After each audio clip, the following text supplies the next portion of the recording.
ഏലപ്പാറ ആറ്റിലേക്കുള്ള മാലിന്യ നിക്ഷേപം വർഷങ്ങളായി തുടരുന്നതാണ്. പഞ്ചായത്ത് മുൻപ് ആറിന്റെ വശങ്ങളിൽ കമ്പിവേലി സ്ഥാപിച്ചിരുന്നു.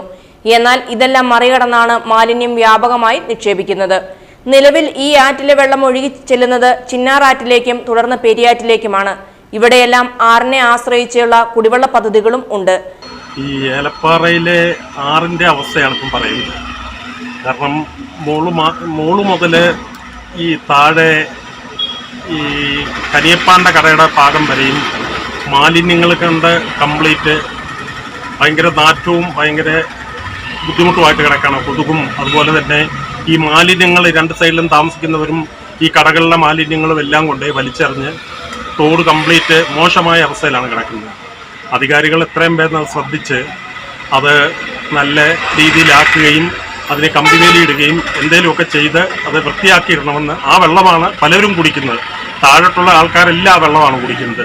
ഇത്രയും മോശപ്പെട്ട വെള്ളമാണ് വന്നുകൊണ്ടിരിക്കുന്നത്, ഈ തോട്ടിലൂടെ ഒഴുകിക്കൊണ്ടിരിക്കുന്നത്. അതുകൊണ്ട് അധികാരികൾ അത് ശ്രദ്ധിക്കണമെന്ന് വിനീതമായി പറയുന്നു.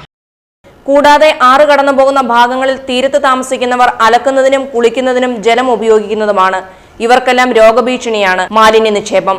പഞ്ചായത്തിന്റെ നേതൃത്വത്തിൽ മാലിന്യ നിക്ഷേപത്തിന് തടയിടാൻ അടിയന്തര നടപടി ഉണ്ടാകണമെന്ന ആവശ്യം ശക്തമാണ്.